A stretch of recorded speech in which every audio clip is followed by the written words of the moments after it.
Hello, I'm Medic, and welcome back to Newsflash, the show that keeps you up to speed on all things LEC.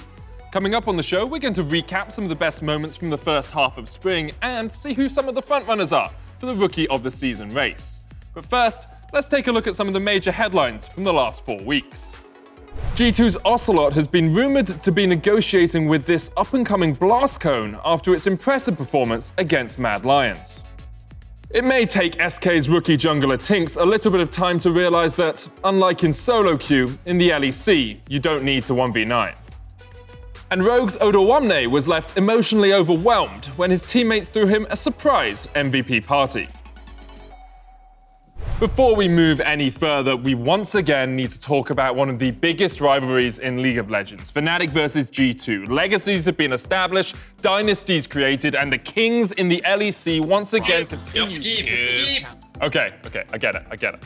Now, every new season brings new faces. However, some haven't had the smoothest of introductions to the league. Nice, very nice, good start. This is actually a good fortune in Bulgaria. It brings luck, no? If something like this happens. And Hillasang was right. Fortune clearly favoured Niski as he's been making some statements in the LEC so far. Use it to buy time, and he does. Armor escapes with his life for now. What? Niski with the huge outplay! On the topic of fresh faces, amongst them is Misfits rookie mid laner VTO. He made an instant impact with a convincing win over Mad Lions and a shock victory over Fnatic in Week 1. Wow!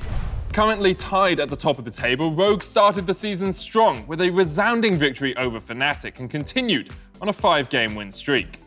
But then they were visited by the LEC's very own Robin Hood, Schalke 04. Neither G2 nor Rogue could hold on to their undefeated record as Schalke's form rocketed, before it came crashing down to earth with a loss to Astralis. In that win, Astralis debutant Magifelix, or should I say Magifaker, pulled off a fantastic 2v1 against his new rival, Faker Dargo. The fast bomb into a big one. Magifelix! In the first half of the season, we got to witness Reckless facing off against his former team, which left these die-hard Fnatic fans feeling pretty emo. Reckless has been performing well with his new teammates. However, it was Fnatic who triumphed in the LEC's most historic rivalry. In a dominant performance, the new look roster sent a strong message to the team's former member. During the pause, the only thing I could think about is how I snapped Reckless's neck. Like,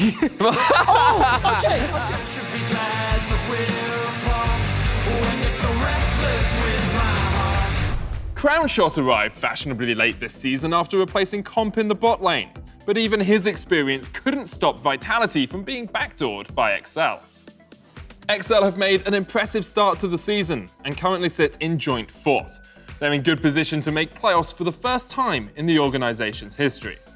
Now, speaking of XL and trying to make playoffs, let's go over to Caedrel, who's going to break down some of the exceptionally performing rookies so far this season. It's time for the Rookie Report. Thank you so much, Medic. The latest group of rookies have had 4 weeks to make an impression, and so far, the future of the LEC is looking bright. Let's start with Trimby. Rogue's new support has been fearless since he stepped onto the stage.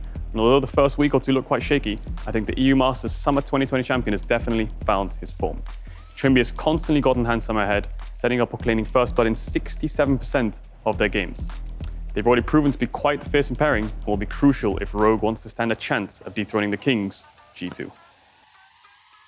On the other side of the bot lane, SK Gaming's Jezu has been a standout performer, clocking in the highest skill participation at 15 minutes out of all the AD carries in the league. Frenchman has been one of the biggest threats in SK's young arsenal. He's recorded 3 triple kills and had Bane performances that even Uzi would be proud of. Burst treats low as well. The condemn in the wall. Hear it locked up in place, and he will fall. Jezu takes him out. Now let's take a look at the most important role in the game, jungle. After Mad exceeded expectations last year, many feared Elyoya would be stuck in the shadow of the team's previous jungler. That has not been the case.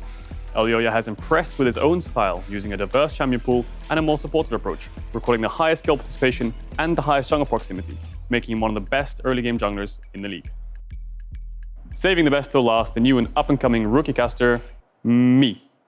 Look at the stats. I wouldn't call them stats, I'd call them facts. They look like straight fire, gems across the board, oddly familiar numbers, I have to say, but I guess it's just a coincidence. I want something there. I mean, did you see my 1v1 against Dracos? There has to be some kind of award for it, right? Guys, can we roll the clip? Can we roll the clip? I love how last week we got a lot of praise for like coming up with a telestrator and this deep analytical content, and here I've got these two Muppets on the screen. Anyway, these four are the front runners for the Rookie of the Season award. But with 4 weeks to go, anything could happen. I'm sorry, did we plan that? I'm pretty sure that's illegal. Oh, anyway, yeah, that about wraps things up for this episode. But there is one last thing. Quickshot thought he got away with this, but we noticed. Let's play the clip.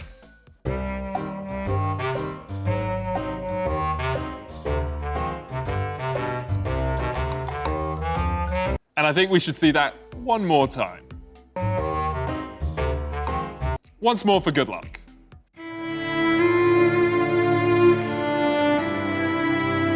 Fantastic. I guess at his age, we can't expect him to have great reflexes.